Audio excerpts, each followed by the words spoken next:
talk to the person who is fearful at this time. They're fearful of maybe not so much getting the virus, but they're fearful of their job loss. They're fearful of their loss of income. They're fearful of the retirement portfolio that they've been building, and they've watched it decrease by 30% over the last month or so. And these are real things, and these are real issues that people are dealing with in our church and your church as well.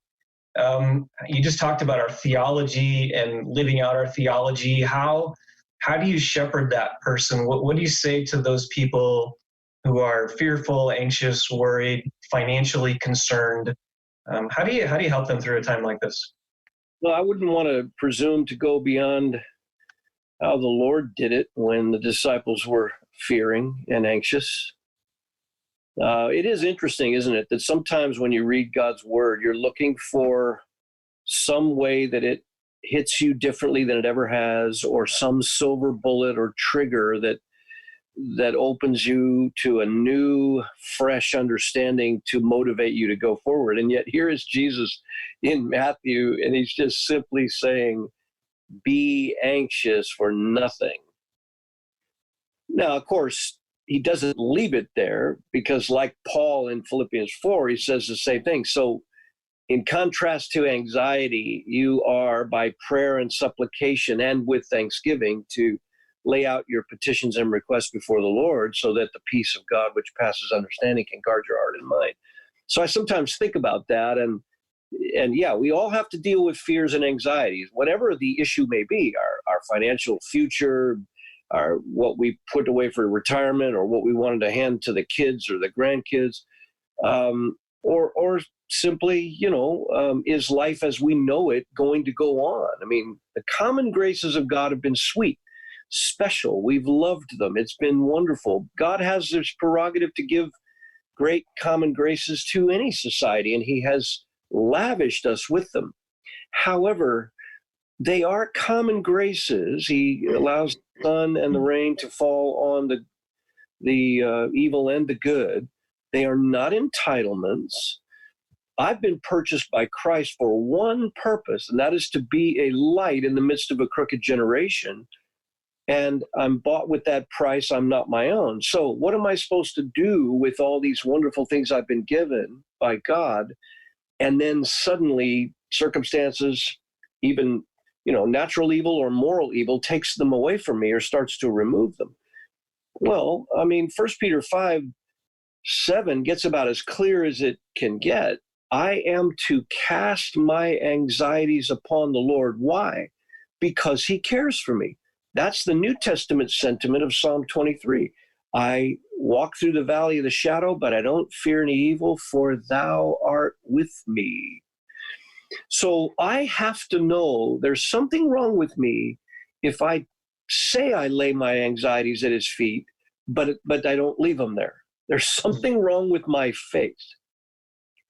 And I believe that we have a tendency to in our thanksgiving for all that God has given us, we have a tendency to let our faith get flabby, so to speak.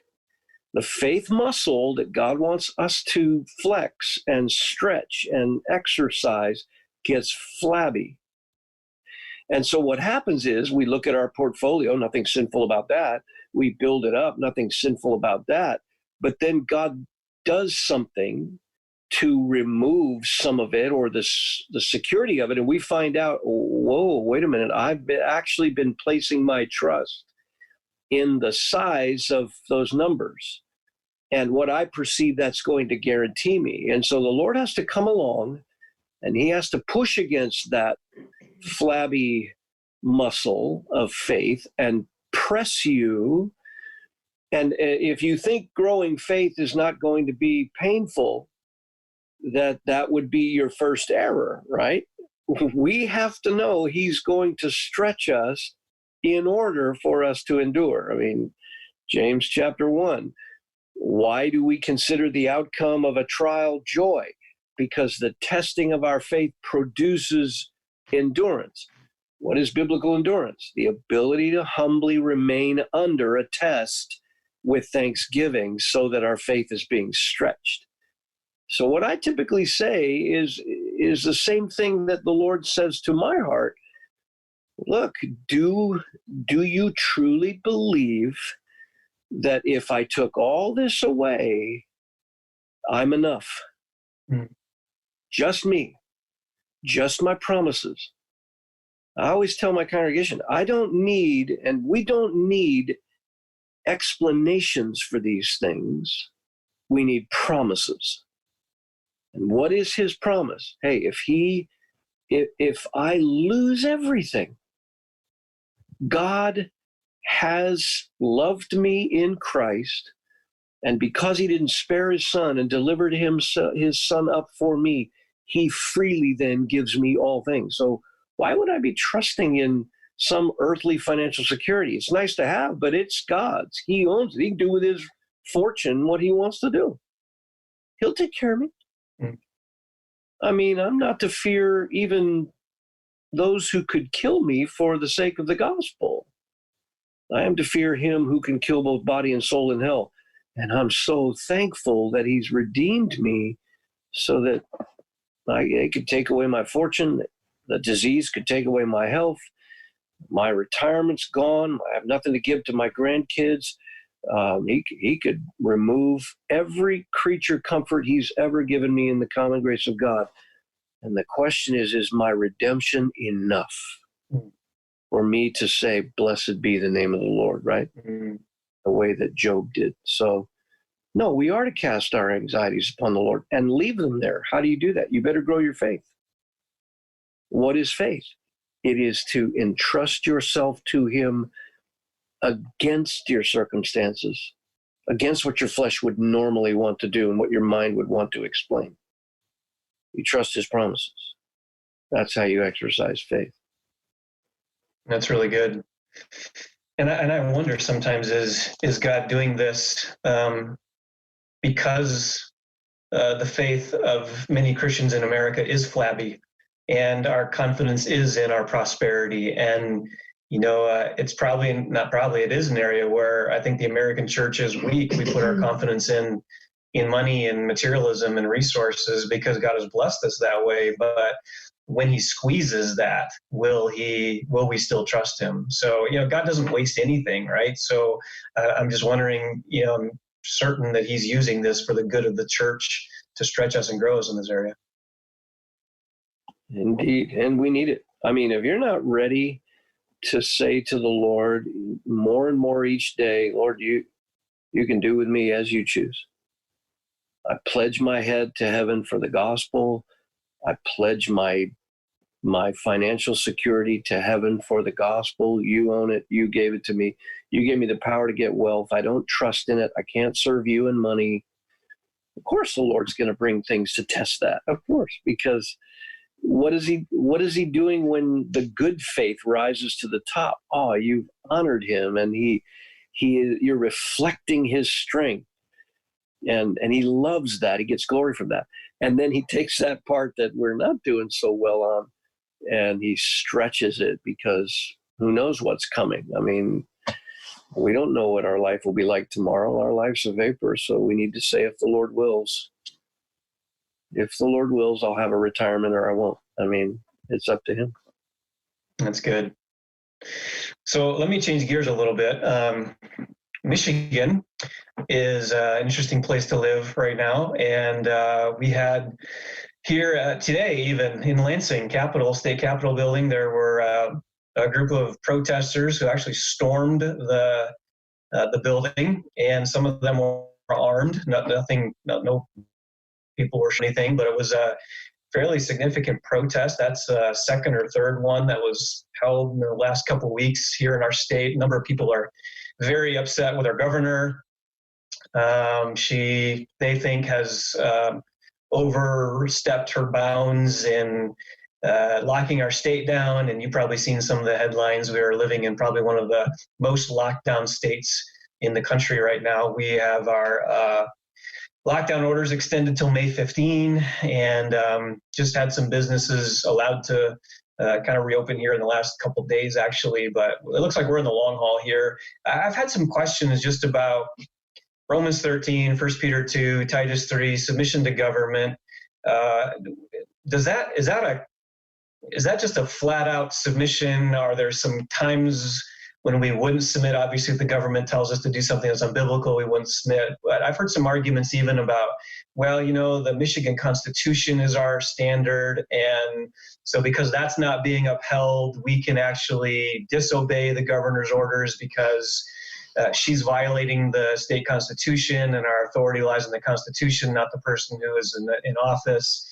And some Christians even wondering, do we have a place to protest and willingly disobey some of these orders? How do you address that within the church? How do Christians navigate some of those issues? Well, you already stated one principle that's important as you lay a foundation for how to respond to each different scenario. Number one, Romans 13 is clear that God ordains these governments, even evil ones.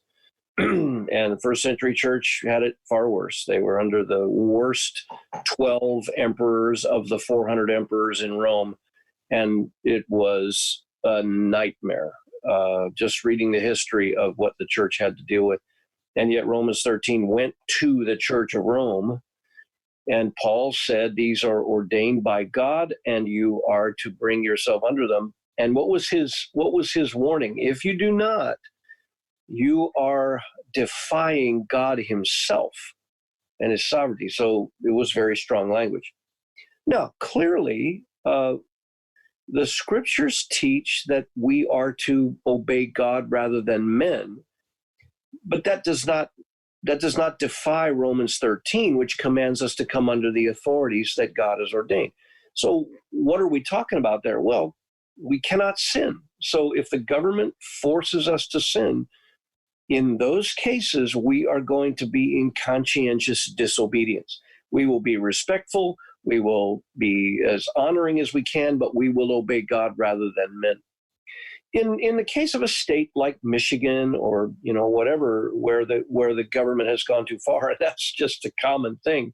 Governors are, they're either wise or they're not, and sometimes Christians have to speak to the conscience of the culture because we have unwise governments and we have some voice in that. However, I think in this particular type of situation, it's a bit premature to be imagining that we can go beyond just your normal civic privileges of protest and making your voice known and talking to elected representatives. Those are privileges we still have.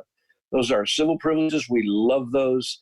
And those are wonderful freedoms. I hope we never lose those, and I'll speak to the wisdom of them as much as I can. But that does not pull me out of Romans 13 yet, because the government hasn't demanded that I sin. It's not forced me to sin upon the threat of whatever, de-citizenship or jail time or whatever. I'll take my lumps if they try to force me to sin. But to go too far as a government in decisions and things like that, I may not like them. I should try to bring wisdom where I'm able. I might even be able to use a civil responsibility and privilege in order to get rid of those kinds of edicts and things like that. But I have to remember that when I do that, I have two massive responsibilities. One is I can never violate the word of God as it relates to loving my enemies. So I may not like my government. I must always speak the truth in love and be Christ-like. My testimony's at stake. So sometimes I think in these times when we're trying to speak strongly to an unwise governor and things like that who've gone too far or whatever, forget trying to be an expert in COVID-19, unless you are in the CDC and bearing responsibility for massive groups of people, you might have an opinion, but that's pretty much all it is. We have an awful lot of amateur medicine going on right now in churches, and that's probably not the wisest thing. You're welcome to your opinions, but if you had to be held responsible for every time our medical opinion, amateur opinion was, influencing somebody, we might find ourselves in some serious hot water. But beyond that, I think the first point is we must be like Christ when we're talking about the government and speaking to them and saying, hey, we think this is not the wisest decision. Secondly, we must not associate with people whose way of going about their privileges and responsibilities represents attitudes that are unchristlike, behavior that is right on the borderline, all this slander and attacking and anger and malice and clamor. Look, the scriptures are clear. Christians are to put away clamor and anger and malice and slander and hypocrisy, and all of those things are never to be a part of a Christian's life, because the anger of man achieves nothing of the righteousness of God, James 1. So what do I mean now with regard to applying it in a state like Michigan? Well, you have the wonderful privilege of speaking to whether or not a government is being wise or not. If you have something to offer, you can offer that. If they don't want to listen to you, it's okay. It doesn't affect your submission to the government and your desire to be a good testimony. If some have said, yeah, but they're telling us we can't worship in a church and those kinds of things. Well, I understand that if they came along and said, we're going to regulate, this has nothing to do with the disease anymore. We're just going to tell you when you cannot gather. Well, sorry, the Bible tells us not to forsake the assembling of ourselves together. Right now, we're not forsaking the assembly. We're trying to help curb a health crisis. Some people think the government's gone too far in that and the information's been bad. That's probably true to some degree. Others think it's not far enough. That's probably true to some degree. Depends on the experts in the field. But the church is just trying to be good citizens, good community members, good people who are trying to say, hey, health is important, and we're going to do our best to see if we can accommodate that. So the church has done that all through church history in epidemics and plagues and things like that. The church has always said, let's try to minister to the community, to help the hurting and the sick, try to curb the spread of a disease. Why wouldn't we do that? We do that in our families. Why do we have the privilege of doing that with our loved ones, but we don't care about the people around us? Of course we do. How far do we go? That's a matter of opinion. It's a matter of preference. But a good attitude, a good careful approach is always a great testimony. So all of that just to say, look, if you believe the government went too far, say so. But don't say it with an ungodly attitude or as if you're an expert further than you are, and don't say it in anger or malice. Speak your heart. You're a citizen of America. You have a privilege to say what's on your mind. Somebody wants to protest. As long as you do it like Christ and you don't associate with people that don't do it like Christ, then you don't hurt the testimony of the church or the testimony of Christ. And you use your voice in the privileged way that we can. I mean, that's pretty much the position that we've always taken. It would be a different story if they came along later, like some people are all into the conspiracy of it all. This is just the beginning. They're going to control our worship. Well, that's no secret. Evil is planning to do that eventually in America anyway. They're going to try to silence the gospel and try to silence the church. Is COVID-19 the beginning of that? Only Satan knows and the Lord knows. I don't know. But I know this. Right now, we're just trying to help curb a health crisis. It wouldn't be the first time the church has done that. In the meantime, can we say, I think you went too far and locked down for too long and businesses suffered and my job was lost and those kinds of things, and you did that? Well, it may be. Those may be the reasons that you lost your job or your economics went down or the stock market crashed further than it needed to. Nonetheless, God is still sovereign. And this is not, Christians do not have to secure their own future. We are to give a testimony to the watching world. Okay, take our lives, take our money, take whatever you think you can take. You'll answer to our great God. We trust him. Though he slay me, yet will I trust him.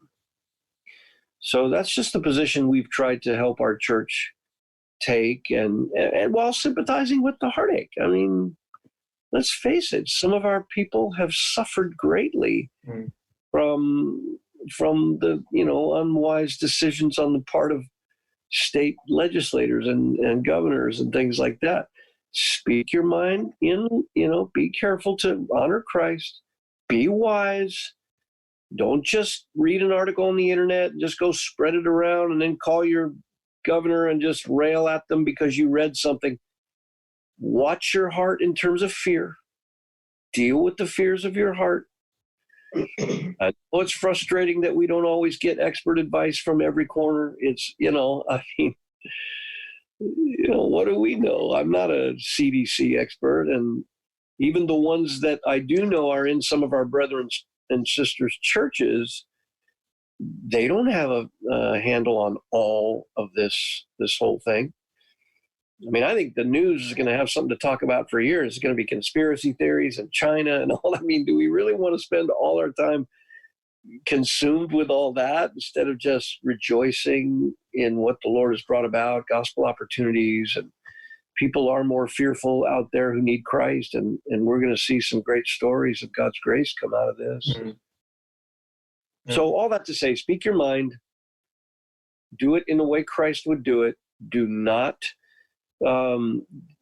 be unsubmissive unless the government is forcing you to sin, and don't associate with protests and things that would bring a question about your testimony or whether or not you're fomenting anger and malice, and when we're supposed to love our enemies. That's good. That's really good. We had 2 weeks here or 3 weeks when we couldn't buy paint. Our governor prohibited us from buying paint at box stores like Lowe's and Home Depot and that kind of thing. And it was just, most of us were left scratching our head. Where's the science behind that? You can go to Lowe's and you can buy your furnace filter, but you can't buy paint. And so there's just been so many frustrating things here. Most of us are just left scratching our head saying, what is going on here? But I appreciate what you said. What's more important, that we get our paint or that we honor Christ? And that's what really is the issue here in our testimonies, what's at stake. And I think that's a good example. You could say when somebody asks, and that wasn't the wisest decision. I'm not sure I understand, the justification for that. I'm not even sure I understand the justification for some of the ways that mask regulations and protocols, given the Stanford study and all the new data that's sort of countering some of what the World Health Organization has said. But at the same time, yeah, you nailed it. What are we talking about here? We can say we don't think it was a wise choice, but then we go serve Christ. So we didn't get our paint. Do we really want to stand before the Lord and say, yeah, I know I railed at them, Lord, but their decision was really unwise and I needed my paint? That's just not where we want to stand before the Lord. Exactly. A couple more questions here, and then I want to turn it over to just our church for a few moments and see if they have some questions. But why is there so little talk about social justice right now? I'm not necessarily asking you to get into the social justice issue, but I just find it so interesting. For, a couple of years, so many months even leading up to this whole issue, the social justice warriors were on a rampage on that issue, and they haven't gone completely silent, but why are we not hearing about social justice in the midst of a pandemic? Is that an issue that's no longer an issue anymore, or has this completely derailed that? I mean, any thoughts on that issue? It's perceptive, Todd, what you're saying. First of all, the social justice movement is a vengeance movement. And so anytime vengeance is at the heart of some movement like that, whether it's in the church or outside of the church, it's going to take a back burner to a health crisis because people who spend their time trying to take vengeance and want reparations for whatever perceived victimization they've suffered, that takes a back burner to their fear of dying from a disease. And so haven't you ever noticed that Counseling, sometimes, emergency crisis counseling goes by the wayside on Christmas Eve and stays that way till the second day of the first of the year. People, it's not that people don't suffer during those times, but something distracts them that is more important. Well, in the same way, vengeance movement, and that's what it is. They are people groups demanding that their victimization be paid for by somebody, and yet when a health crisis is on, they get nervous and they're afraid for their health. So suddenly, that whatever they were doing to demand reparations, what good is that going to do right now? I mean, they've got to put a mask on and worry about their health. So, yeah, I mean, in some ways, that's just a grace from the Lord to take the fuel out of a lot of that. How sad that so many so-called evangelicals or, avowed evangelicals got involved in that movement and began to be lumped in and even active with the vengeance heart of it. So just think it goes on a back burner when the world is concerned about being killed by a plague. Yeah. I was listening to the interview with John MacArthur and Phil Johnson, and Dr. MacArthur said something like, when the church doesn't have enemies to fight together, they turn on each other. And I think there's wisdom in that. I think we're seeing that in the social justice movement, that just fighting with each other, and now we've got something that distracts us, and it's more serious than that whole movement, and so it's really been not that important anymore. Well, when you spend all your days, nurturing in your heart the idea that you're a victim for which you're owed something,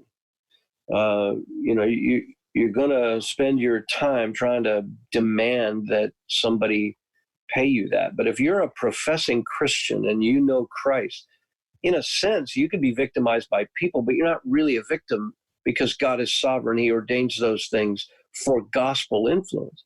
And I always tell people, if somebody's been really victimized, it's sad to see someone get victimized, but if they're a Christian, they have more gospel opportunity while being victimized than someone who isn't being victimized, because the greatest sufferers, right? 2 Corinthians 4, the greatest sufferers who are never struck down, the affliction is working in their life, but the gospel is more powerfully displayed in a Christian who's suffering greatly, but who doesn't take vengeance. I mean, that's the whole point, right? That is the whole point of gospel influence.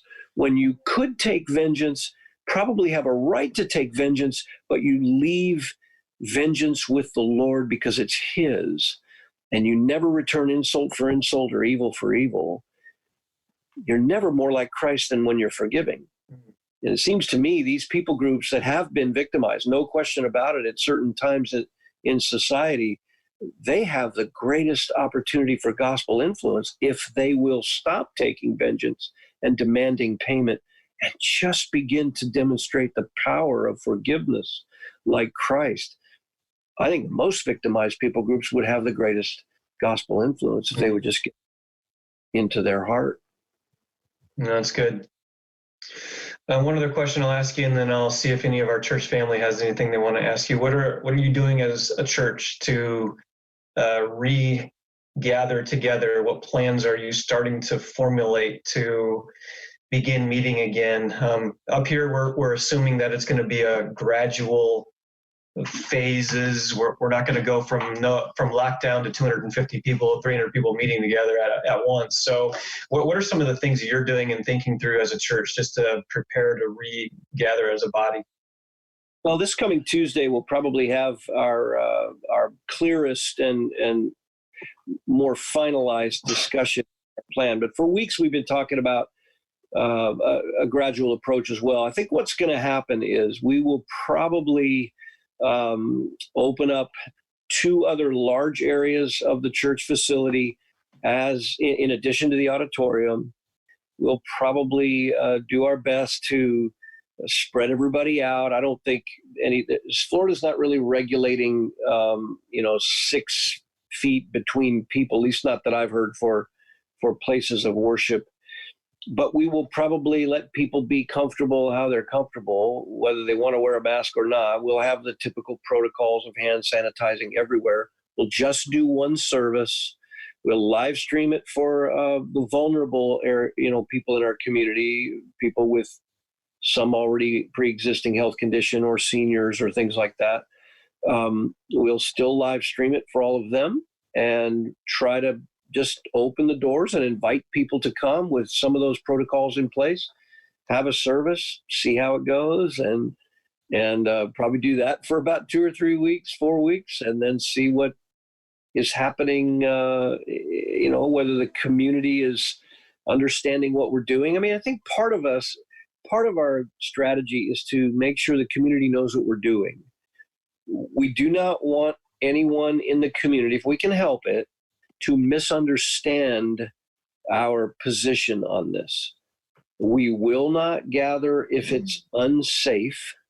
If there's a way to make it safe and we're not confusing the issue, or a question could be raised about whether we're sensitive to what our government is doing in the state, then we will meet, and we'll meet under those protocols and let people grow in their comfortability with it as we go. I know this. I think many people don't feel very vulnerable, and they're going to come. And some people are in that middle section. They're not sure, and maybe they've got little ones, and they're concerned about them, or maybe there's a senior saint or somebody with a health condition. They're not going to come, and that's fine. We're going to minister to them like we're doing right now. And there's probably a group of people that are still gripped in their immaturity by fear, and it's going to take them a while to mature and be shepherded back to gathering. We're going to deal with every group as they come, but we'll probably open it up to just one service and then keep doing what we're doing with the updates and Bible studies and live stream and all that kind of stuff. I'm pretty sure Tuesday that's what's going to come down. Yeah, good. And love has to prevail in all of that, because we're going to have different people having different perspectives on this, and it's where love is going to have to reign in our body. Well, I can imagine some people coming to church, and I was in the grocery store. I'm sure you must have experienced this as a church family, guys, but I was in the grocery store and I had a mask. It was around my neck, but I moved it to the side for a moment because my glasses were fogging up, and I was trying to look at an item on the shelf. And there was a woman in the aisle turned with her back toward me, and she turned around and saw me with my mask off, and she ran. I mean, she turned that basket around and bolted down the aisle. And I wanted to say, "Oh, I'm so sorry," but she was gone as fast as lightning. And I suspect that even in our congregation, there might be people who come to the church because they so desperately want to be together, but they're going to have a mask and gloves, and they don't want anyone to get near them. Just think we need to just be together. And if somebody is working that through, nobody has to be offended in any of it. Just try to be sensitive to one another. It's just one service. Maybe you can find a place to stand where you're not near anybody, and that's okay. We're not going to look strange at you. But then those folks are going to have to be sensitive and loving to people who have no gloves and no mask, and they're just, I think, what was it? One of the edicts was we can't sing because, you're sending out your pathogens out into the air. I think all we're going to say to the people is, if you're not comfortable with that, you might want to, wait near the wall or something, because we're going to sing. We're going to sing it. That's good. We'll try to be sensitive to that, but I don't think we're going to get in a room and sing through masks. I just don't think that's going to happen. I'm with a mask on. Let people know ahead of time so that they are, forewarned in case they have a concern, things like that. So. That's great.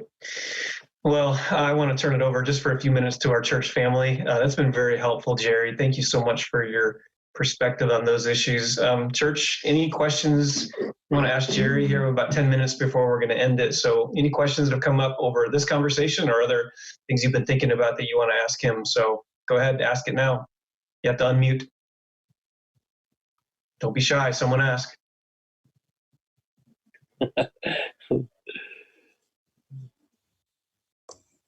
I have a question. Just for perspective, how large is your congregation? Are you at capacity or near capacity on your building? Just the logistic pieces of those numbers. Yeah, our auditorium holds just shy of 400, and we have 2 services at capacity. We've been at capacity for several years, and we are we're waiting for a permit on an expansion, which we're not even sure we're going to really be able to do now, but depending on what the economy does. But yeah, so we could be in pretty close quarters, although the 2 extra areas where we could spread out and do overflow, we have a massive fellowship hall and a large upstairs area that'll fit 200 or 300 people. So what I think we'll do is we'll just open up both those areas and do an overflow kind of feel, because they're already outfitted with it, and that'll give people an opportunity to kind of spread away from the auditorium, so it's not so, maybe uncomfortable for some. Is your auditorium set up with hard seating, or is it adjustable? Adjustable. Okay. Now, I can't remember, Todd, do you guys have pews, or do you have seating? We have chairs, movable chairs. Yeah.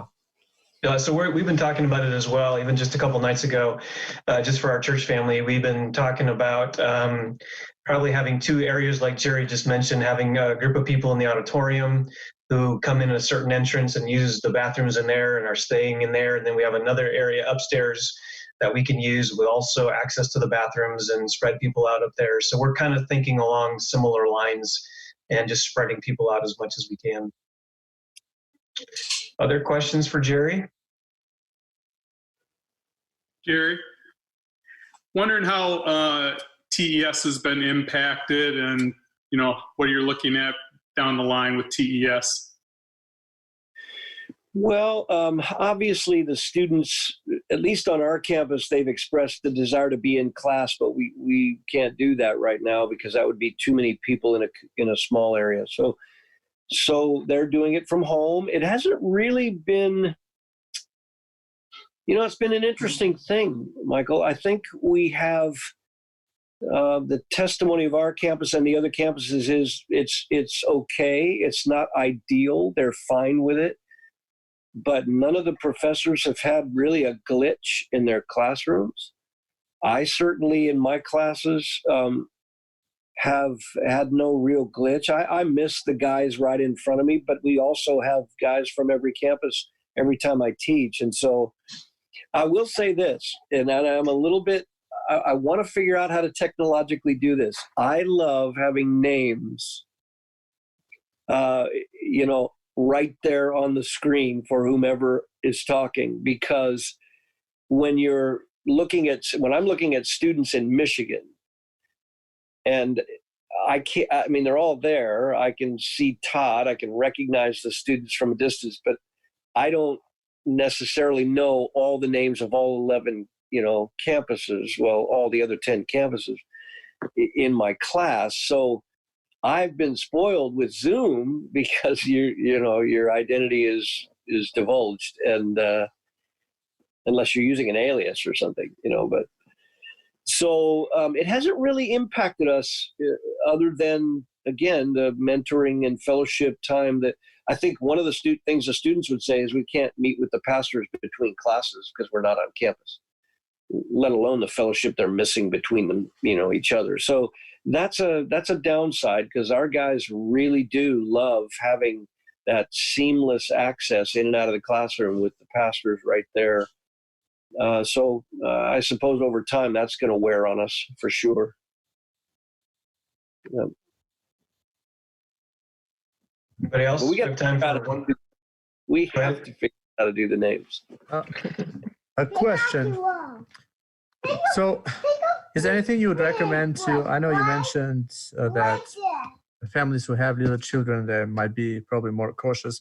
Is there anything you recommend as to maybe have a representative of the family go to the church, or you would have all of them go? I know it's probably up to, the family's discretion to use it, but what would be your personal take? Because at least at our church, we have many families that have young children. So is there any advice? That's an interesting option. I don't know. I mean, I suppose it would be neither here nor there to offer it like that. That's great. I think all of these little options will be probably explored, but I'm pretty sure even if you went with that option, some in the family would feel as though after a week or two, they'd probably think, I just want to be there. So if it's a way to spread out, I mean, I suppose if our government said you're going to have 25% capacity, that's it. I mean, that's what DeSantis handed down yesterday for restaurants, 25% capacity, all the protocols and separation. He didn't say that for houses of worship. So if he did, we might have to do that. We might have to say, send 2 people from each family and then the rest will live stream. I think what we're doing right now is just leaving it up to whomever chooses to come. I still want to know from the governor's office, though, this next week before we make that decision. I still want to know that the community's hearing the same thing from him, that we're free to do that. Because around here, this is South Florida. We have a lot of seniors. And I don't want them feeling like we're not caring as a church in a community. And so we have to make sure if we're going to gather, I think a large number of our people will come, and we're not really, we're pretty visible. We're right on the main drag, right in the heart of town, and there's 800 people that show up here. So I don't want to be doing that until we can say with confidence, yes, we've called the governor's office and he said houses of worship are free to do that. Otherwise, we could get in a pretty big stink with the community around here. And we've had really, really good relationships with them. I don't mean they're not offended at the gospel. Many of them are, but I mean, we've been good neighbors and we don't want to threaten that. So we'll probably just offer it to people to come when we know we're able to do that, and then just let them choose. So. Very helpful. Well, I think we're going to wrap it up here. We said an hour and it's been an hour. Jerry, thank you so much for taking some time out of your busy schedule and spending with our church family tonight. I've loved it. Thank you all so much. Thank you for your faithfulness to the gospel, to the Lord, to your leadership there, Todd and the guys, and to one another. And thank you for praying for us. Thank you for being a good testimony in your community in a tough state, a really tough state that hasn't always had the best decisions at the top. So we pray for you, and hey, we're on the same team. So if you need anything, Todd and I are always in contact at some level. So we know the crises we're going through. So thank you for the camaraderie and for having me on. Just such a privilege. We love your church.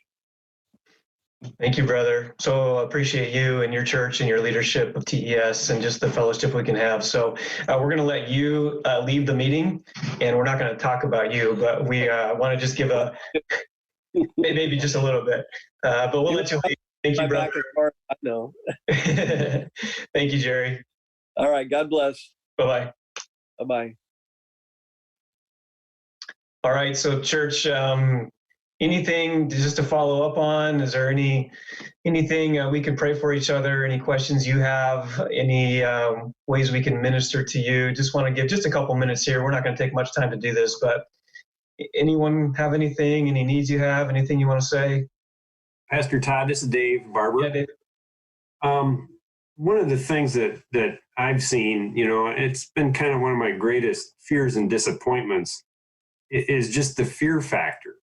It's like we don't see people as people anymore. We see them as contagion, to be avoided at all costs. I mean, Dr. Ragg talked about the lady in the grocery store where she literally ran away from him. It's like, are we ever going to get beyond that? Or is this the way it's going to be going forward? Maybe it'll lessen a little bit as we kind of get past this until the next one comes out, and we're just afraid to even get close to people, or they won't let us get close to them. That's a great point, Dave. Actually, my wife said the same thing just a couple of days ago. You were in the store and basically said no one talked to each other.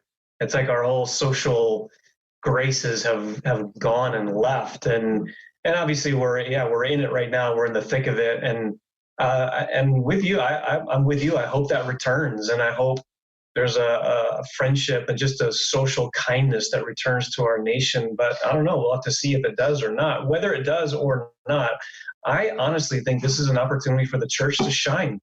I mean, if that's how our culture is going to respond, and that's going to be a long-term impact on our society, then, man, as believers, we can do what Philippians 2 says. We can be a light and shine as stars. And so perhaps God is giving us a greater opportunity after all this is over to be greater lights and greater testimonies in a really dark world where the gospel can shine forth. But that's a great point, Dave. We'll have to see how it all fleshes out. Anyone else?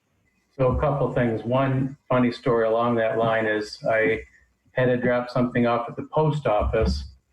And so I put my handkerchief on and, walked into the lobby, and it dawned on me. And so I started talking to the lady in front of me, and she kind of looked at me like, "You're talking to me." But I said, 6 months ago, if I had walked into the post office or a bank with a handkerchief around my face, they'd have me down on the floor, thinking it's like I'm robbing it. But it's just weird on that. So the other one I just want to share with my family, a very humble confession, that for probably a good month, I was starting my day out with the news. And what a miserable way to start the day. And I was just having rough days. And so fortunately, the Lord got a hold of me. And within the past 2 weeks now, I've been starting it reading Psalms, not Proverbs. I know I should add that to it, but just starting my morning in the book of Psalms. And what a difference. And it's just another reminder to me. It's like I was focusing on the complete wrong area first thing in the morning. So, but I want to share that with everybody as a word of encouragement, but just humbly letting my family know that too. So that's great, Steve. Yeah, that's a great way to have a depressing day. Just turn on the news. It is not fun. You get multiple perspectives, and we just need God's wisdom in the midst of this. So well said. Yep. Anything else? For us, I think it's been really good that our small group has stayed very connected. It's certainly Zoom small group, and praying over Zoom